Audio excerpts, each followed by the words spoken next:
Bonjour, aujourd'hui je voudrais répondre à une question qu'on me pose souvent qui est comment gagner plus d'argent? C'est très simple. En fait, il y a des grands principes à respecter, il y a même un seul grand principe à respecter qui produit tous les résultats que l'on peut espérer. Donc quand on essaie de répondre à cette question comment gagner plus d'argent, on arrive souvent sur des techniques ou sur des tactiques qui ne sont pas forcément les plus efficaces, ou en tout cas qui, si elles ne sont pas appliquées dans le contexte d'un principe, de ce principe dont je vais vous parler, en fait se révèlent très, très inefficaces. Donc en France par exemple, on a une sympathie, on va dire, toute particulière pour la grève. Donc on organise un mouvement collectif avec tous les mécontents et on va essayer de négocier un plus gros salaire, une augmentation ou quoi que ce soit. Donc ça peut fonctionner. C'est pas forcément le plus efficace parce que ça ne respecte pas en fait le grand principe actuel. Donc l'autre technique ou tactique dont on parle souvent, c'est en fait d'aller négocier en face à face avec son supérieur ou avec son client, en fait une augmentation, donc un peu plus d'argent. Donc on va vous parler, vous avez des bouquins, des formations, etc. sur ce sujet, comment mener l'entretien, comment préparer l'entretien, etc., etc. Donc ça c'est bien, c'est intéressant et ça peut servir, mais il faut que ce soit appliqué dans le cadre de ce grand principe. Et ce grand principe, il est très simple, c'est qu'en fait, il faut avoir de la valeur sur le marché. Donc ça signifie que quelqu'un qui est payé 8 € de l'heure n'a pas beaucoup de valeur sur le marché. Donc ça ne veut pas dire que c'est quelqu'un qui n'est pas un membre important pour sa famille, qui n'est pas un bon mari ou une bonne femme ou un enfant gentil, agréable et serviable avec ses parents. Ça ne veut pas dire ça du tout, mais ça veut dire que sur le marché, en tout cas, sa valeur n'est pas du tout, ou très peu, reconnue. Donc ça veut dire que ce qu'il fait n'est pas forcément très apporteur ou créateur de valeur. Donc le principe numéro 1, c'est donc de voir ce qui est valorisé par le marché.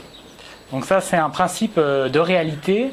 Il y a beaucoup de gens qui n'aiment pas la réalité, mais sur ce sujet-là, il n'y a que la réalité qui prime. Et donc, ce qui est valorisé par le marché, c'est ce qui va vous permettre en fait de gagner plus d'argent. Donc l'idée, c'est d'identifier ce qui est valorisé par le marché, de voir comment vous pouvez aller dans cette direction et donc de voir ce qui est possible pour vous. Il n'est pas forcément évident d'arriver à atteindre tout ce qui est le plus valorisé dans votre secteur d'activité. Mais par contre, vous pouvez facilement voir comment faire un pas dans cette direction et comment vous rendre en fait plus important, comment prendre de la valeur et donc vous rendre un peu plus indispensable dans votre marché. Pour la petite histoire, vous savez que moi j'ai raconté déjà sur mon blog que quand j'ai commencé à travailler, en fait je gagnais un peu plus de 5 € de l'heure une fois que j'avais déduit les frais que je devais payer pour aller travailler. Donc un peu plus de 5 € de l'heure, c'est vraiment pas exceptionnel. Mais j'avais un niveau bac+2, donc le travail était assez intéressant. Donc moi ça m'a convenu pendant quelques mois, mais bon, très rapidement je me suis demandé comment est-ce que je vais gagner plus d'argent, parce que avec 5 € de l'heure, vous imaginez bien que 8 heures par jour, ça fait quand même pas un gros salaire à la fin du mois. Donc j'ai rapidement vu que dans mon secteur d'activité, ce qui était très valorisé, c'était le diplôme. En fait, entre un bac+2 et un bac+5, il y avait une différence très importante qui était de toute façon quasiment irrattrapable pour un bac+2. Donc j'avais rencontré quelqu'un qui avait fait le même diplôme que moi, mais 10 ans auparavant, à cette époque, et j'ai vu qu'il avait 10 ans après un salaire vraiment pas très enviable, en tout cas qui ne me convenait pas, qui n'était pas du tout dans mes objectifs. Donc j'ai tout simplement repris mes études, obtenu ce diplôme, qui d'ailleurs, je le reconnais, je le dis, n'est absolument pas une garantie de compétence, mais bon, c'était comme ça, et donc moi je voulais le faire, donc je l'ai fait.